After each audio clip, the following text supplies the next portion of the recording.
नमस्ते, मेरा नाम सागर कुमार है और आप न्यूज़ हाट देख रहे हैं।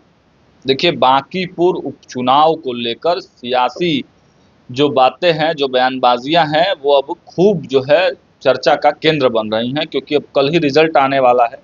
लेकिन इस पूरे बांकीपुर उपचुनाव में एक नई तस्वीर उभर कर सामने आ रही है और जो सर्वे रिपोर्ट आए हैं, उसमें प्रशांत किशोर को एज दिया जा रहा है। हालांकि कुछ लोग यह भी कह रहे हैं कि नहीं, पहले नंबर तो दूसरा नंबर तो प्रशांत किशोर का फिक्स ही है। ऐसे में सवाल यह है कि क्या तेजस्वी यादव और राष्ट्रीय जनता दल की लुटिया गोल होने वाली है और तेजस्वी यादव की पार्टी और उनका कैंडिडेट तीसरे नंबर पर खिसकने वाले हैं। हमारे साथ राष्ट्रीय जनता दल के फायर ब्रांड प्रवक्ता आरजू खान जी मौजूद है। बहुत बहुत स्वागत है आरजू जी। शुक्रिया। बांकीपुर उपचुनाव से आपको कुछ उम्मीद उम्मीद बचा है अब? ये देश, ये लोकतंत्र उम्मीद पर ही नहीं, उम्मीद के अलावा चौथे स्तंभ के ऊपर टिकी हुई है। अब एक पीआर एजेंसी चलाने वाला आता है और बिहार प्रदेश के पूरे यूट्यूबर्स को अपने इर्द गिर्द घुमाता है, तो जाहिर सी बात है सर्वे का परिणाम भी उनके पक्ष में दिखाया जाता है। तो मैं कह सकता हूं कि अभी जब तक 3 तारीख नहीं आए हैं, तब तक जिस तरीके से आप 1 महीने से उछल कूद रहे हैं, उछलने और कूदने का बढ़िया मौका है। आप उछल कूद लीजिए, लेकिन अंत में आपकी जगह जो है वो बिहार प्रदेश के नज़रों में नहीं होगी, दिलों के अंदर नहीं होगी। और आपने एक नैरेटिव चलाने की कोशिश की मीडिया भाइयों के साथ मिलकर कि मैं मजबूत विपक्ष बनूंगा। तो मैं तो कहता हूं कि आप सत्ता का सुख ले चुके हैं, भोग चुके हैं। जब अमित शाह की पैरवी पर, और ये बयान जो है वो आदरणीय नीतीश कुमार जी का है, जब इस देश के गृह मंत्री मजबूत एक पिलर को मैं कहूंगा कि अमित शाह के बयान के ऊपर आपको राष्ट्रीय उपाध्यक्ष बनाया जाता है जनता दल यूनाइटेड में, और 2 साल आप सत्ता का सुख भोगते हैं, तो ये नैरेटिव बिहार की जनता और बांकीपुर की जनता समझती है। हकीकत यह है कि 2025 के चुनाव से पहले आप 4 सीटों पे उपचुनाव लड़ा, 3 पे आपकी जमानत जब्त हुई।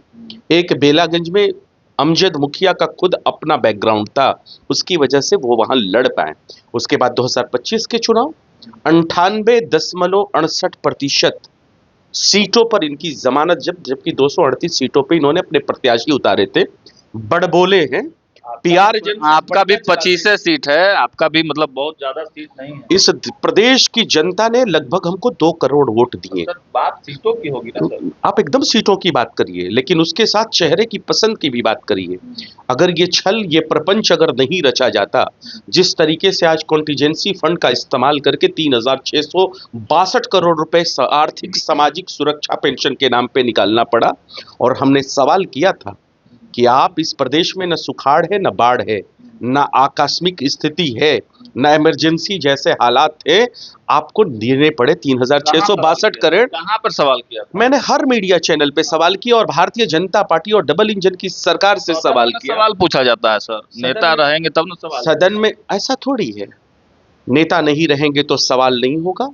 उपेंद्र, आपको पवन सिंह के ऊपर भी सवाल करना चाहिए, जो दुष्कर्म के अपराधी हैं, जिन्होंने अपने चुनावी हलफनामे में लिखा है, उनको आपने एमएलसी बनाया, पहली बार विधान परिषद के अंदर गए और पहली बार आपके कोई कैंडिडेट मतलब पहली बार गायब। मैं कहता हूं कि इस प्रदेश के अंदर विपक्ष इतनी मजबूत है कि इलेक्शन के दौरान हमने कहा माई बहन मान योजना के तहत 30,000 पहला महिलाओं के खाते में डालेंगे। इन्होंने, सुन लीजिए साहब, सवाल किया तो जवाब भी ले लीजिए, थोड़ा धैर्य रखिए साहब। इन्होंने 10,000 महिलाओं के खाते में डाले, और उसका परिणाम आज ये हुआ कि कॉन्टिजेंसी फंड से, जिसको आकस्मिक निधि हम कहते हैं, एक आर्टिकल, एक धारा बना है, 3,662 करोड़ निकालने पड़े। क्या कर रहे हैं? बिहार के मुद्दों के ऊपर 14 करोड़ बिहारियों की आवाज को उठा रहे हैं और पूछ रहे हैं कि बची हुई राशियां कब दीजिएगा, और सदन में भी ये आवाज गूंजी। सर, जब लोगों को हम कह रहे हैं कि 1 करोड़ रोजगार बिहारियों को कब दीजिएगा, इस श्रम पोर्टल पे 4 करोड़ बिहारी मजदूर है।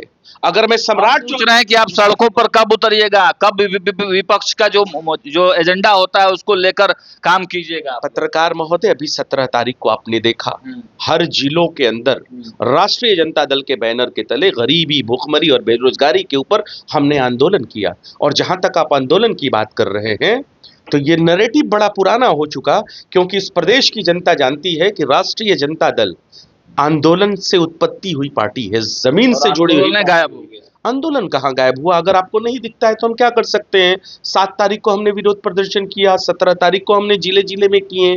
ये विरोध प्रदर्शन बेरोजगारी, गरीबी, भुखमरी के ऊपर थी और हम लगातार कर रहे हैं। विधानसभा के अंदर हम आवाजें उठा रहे हैं, सरकार से, सत्ता से सवाल कर रहे हैं कि कॉन्टीजेंसी फंड से 3,662 करोड़ क्यों निकाले? 1 करोड़ रोजगार कब दीजिएगा? 10,000 के बाद 1,90,000 बची हुई राशियां महिलाओं के खाते में कब डालिएगा? जो वेतन बंद है वेतन कब दीजिएगा? जो पेंशन बंद है पेंशन कब दीजिएगा? और जितने सवाल आप उठा रहे हैं ना अर्जू खान जी, वो बस उठाने के लिए ही उठा रहे हैं। जैसे कहा मतलब आप क्या समझते हैं, इस लोकतंत्र में वाद और संवाद के ही जरिए ना बात को उठाया जाता है या लाठी लेके चला जाता है? अगर कहिए तो हम लाठी भी लेके चल सकते हैं। अगर आपको लगता है कि ये लोकतंत्र में उचित है, हम लोग अगर उचित है, नहीं, आपके नेता और आपकी पार्टी सक्षम है लोकतंत्र में। हम लोग थोड़ा बांकीपुर में बात नहीं, अगर सक्षम की बात करते हैं तो इस प्रदेश का एक एक गरीब और मजदूर भी सक्षम है, इसीलिए तो वो पलायन कर देता है। 4 करोड़ पंजीकृत है, बेरोजगार है, वो है, सक्षम है, आत्मनिर्भर है, क्योंकि नीति आयोग की रिपोर्ट बताती है कि बिहार सबसे पिछड़ा राज्य है। ठीक है, बांकीपुर पे थोड़ा आ जाते हैं, हम लोग बात कर लेते हैं थोड़ा बांकीपुर पे। जमीन बचा पाएंगे बांकीपुर में? क्योंकि चर्चा जो चल रही है, जो फीडबैक आ रहा है, उस पे तो हाशिए पे चले गए आप लोग, तीसरे नंबर पे चले। फिर मैंने कहा कि एक पीआर एजेंसी चलाने वाला और एक सत्ता का भ्रमण करने वाला, जिस देश कितने नंबर पे आप रहिएगा? अरे साहब, हम जीतेंगे, आप कहाँ हैं? निश्चित तौर पर त्रिकोणीय लड़ाई है और त्रिकोणीय लड़ाई में ख्वाबे में है। ख्वाब अगर कोई देख रहा है तो उसका 3 तारीख को भ्रम टूट जाएगा। मैं उनको मैसेज दे रहा हूं साहब, पीआर एजेंसी बेहतर चलाते हैं और भारतीय जनता पार्टी की परिक्रमा बेहतर कर लेते हैं, लेकिन हकीकत यह है कि सब परिक्रमा करने के बाद ये दुनिया गोल है, आना पड़ेगा राष्ट्रीय जनता दल के पास। पोलिंग एजेंटों से फीडबैक नहीं लिया है? हमने सबसे लिया है, तभी तो हम बोल रहे हैं कि 3 तारीख को बताया जाएगा। उछल कूद करना है, आप उछल कूद कर लीजिए 3 तारीख तक। एम भी सरक रहा है, वाई भी खिसक रहा है। ये नैरेटिव बनाने से होगा क्या? मेरा सवाल जरूर पूछिएगा कि सत्ता का सुख 2 साल भोगने वाले अमित शाह जैसे मजबूत आदमी की पैरवी पर जनता दल यूनाइटेड में नेशनल वाइस प्रेसिडेंट बनने वाले अब ये क्या चल रहे हैं? अरे हमको मालूम है, भारतीय जनता पार्टी जब हमारा सामने से मुकाबला नहीं करती है ना, तो ऐसे अस्त्र शस्त्र लाती है प्रशांत किशोर पांडे के रूप में, और वही तो हो रहा था। हम 2 बार, एक प्रत्यक्ष था भारतीय जनता पार्टी और एक अप्रत्यक्ष था जिसका नाम प्रशांत किशोर पांडे है। तो ऐसे विंग पता नहीं कितने हैं देश में जिनसे राष्ट्रीय जनता दल अपने विचारधारा से लड़ती है। बीजेपी और जनसुराज को छोड़ ही देते हैं, तो आपका जो खुद का महागठबंधन के साथी हैं कांग्रेस के लोग, आप तो सवाल उठा रहे हैं। मैंने कांग्रेस के सवाल पे मैं साफ कह सकता हूँ, कौन कह रहा है? आशीष तिवारी जी कह रहे हैं, बार बार इस चीजों को उठा रहे हैं। क्या उन्होंने अपने मुख्य जो उनके प्रवक्ता हैं, क्या उनको नहीं देखा प्रेस कॉन्फ्रेंस आके करते हुए? क्या उन्होंने नहीं देखा कि बांकीपुर विधानसभा के अंदर जो उनके पूर्व प्रत्याशी थे कांग्रेस के, वो आके हमारे प्रेस कॉन्फ्रेंस का हिस्सा बने? उन्होंने क्या सौरभ जी को नहीं देखा जो माले के विधायक है, जिनको भी डिटेन कर लिया गया था, जेल भेज दिया गया था? ये सब तस्वीरें करने के बाद आप लोग ना ट्रांसफर करा दिए अपना वोट। अरे साहब, हम तो कह रहे हैं हमने तो उनके साथ पत्राचार किया है, उसका जवाब देना चाहिए, उनको आना चाहिए जमीन पर। उसके बाद भी उनकी क्या मंशा है? अपना गलती नहीं आप मानिएगा। हम तेजस्वी जी आए अंतिम के 2 दिन में प्रचार करने के लिए, ये गलती नहीं दिखती क्या? और इतना बड़ा संगठन हमारा पूरे बिहार प्रदेश में, वो संगठन आपको नहीं नजर आया? कारी सुहेब साहब नहीं दिखे आपको रामानंद जी नहीं दिखे, आपको भाई वीरेंद्र नहीं दिखे, आपको सर्वजीत पासवान जी नहीं? नेता कौन है पार्टी का सर? नेता भी तो आए, जब उनको आना था ठीक टाइमिंग पर आ गए।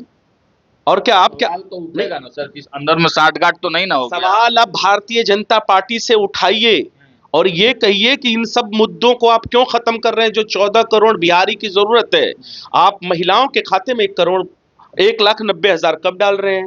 1 करोड़ कब दे रहे हैं? लोगों को भूखमरी और बेरोजगारी से आप कब बचाए हैं?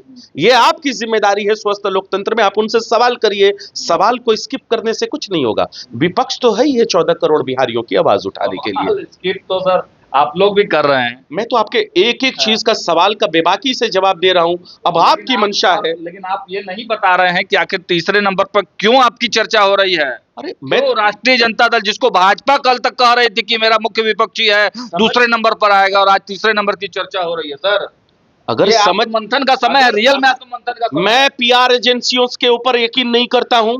वो यूट्यूबर जो प्रशांत किशोर के अगल बगल में घूम रहे थे, सत्ता पक्ष के इशारों पे घूम रहे थे, आप क्या चाहते हैं मैं उनके सर्विस पे आ जाऊं और मैं बातें करूं? हम जमीन पे हैं, हमारा संगठन जमीन पे, हमारे कार्यकर्ता जमीन पर है और उन्होंने ये फीडबैक बताया कि त्रिकोणीय लड़ाई है और उस त्रिकोणीय लड़ाई में रेखा कुमारी गुप्ता जी जीत रही है, उनको एज है। चलिए ठीक है, रेखा कुमारी गुप्ता जीत रही हैं। 3 तारीख को जब आंकड़े और रिजल्ट सब आएंगे तो उस दिन ईवीएम वाला चक्कर नहीं ना कहिएगा कि ईवीएम हैक हो गया। अगर हम जीते, हाँ। हमारे सवाल का जवाब आप ले लीजिए। हाँ, ठीक है। अगर हम जीतेंगे हाँ, या तब फिर तो- हारेंगे तब भी हमारा ईवीएम के ऊपर सवाल रहेगा। स्वायत्त संस्थाओं के ऊपर जो भारतीय जनता पार्टी ने कब्जा किया है वो सवाल हम खड़े करेंगे, वो हमारे सवाल बेबुनियाद नहीं। भी आपकी पट भी आपकी। हमने कहा कि जो स्वायत्त संस्थाओं के ऊपर कब्जा हुआ, इलेक्शन कमीशन के ऊपर कब्जा हुआ, जीते तो भी ईवीएम अगर गलत है तो हम उसको गलत ठीक है, कहेंगे। आप छोड़ देते हैं, तीसरे नंबर पर चले जाइएगा तब फिर आप उसमें भी ईवीएम का ही होगा। मैंने कहा कि जो ईवीएम की जो बातें हैं, अगर हम जीत गए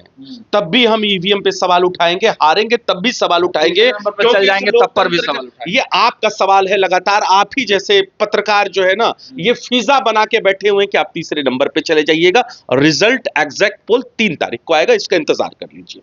हम तो वही कह रहे हैं सर, अंतिम सवाल है। मैं भी तो वही कह रहा हूं, लेकिन आप बार बार एक ही सवाल को घुमा रहे हैं, तो मैं उसी सवाल का जवाब दे रहा हूं कि आप जैसे पत्रकार महोदय, दोस्त नहीं ना डालिएगा। मैं तो कह रहा हूं कि अगर हम जीते तो भी वही हो गया ना सर, अगर जीत हम भी मेरी जीते- पट भी मेरी। नहीं, अगर ईवीएम जितने बड़े बड़े जो मुल्क हैं, जो डेमोक्रेटिक मुल्क है, अमेरिका जैसे जगहों पर जब ईवीएम पे सवाल उठेगा है तो बिहार प्रदेश में क्यों नहीं हटना चाहिए? इस देश में ईवीएम क्यों ठीक नहीं है, हटना मतलब चाहिए? जीतेंगे तब पर भी ईवीएम पे सवाल उठाएंगे, हारेंगे तब पर भी सवाल उठाएंगे और तीसरे नंबर पर चल जाएंगे तब तो बहुत ज्यादा ही सवाल उठाएंगे।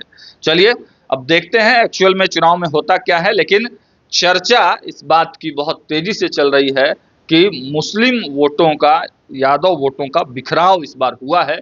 लेकिन सच में 3 तारीख को जब पोल आता है तो क्या आंकड़े और रिजल्ट रहेंगे वो हम आप तक पहुंचाने का प्रयास करेंगे। जुड़े रहिए हमारे साथ, देखते रहिए न्यूज़ 8। बहुत बहुत धन्यवाद।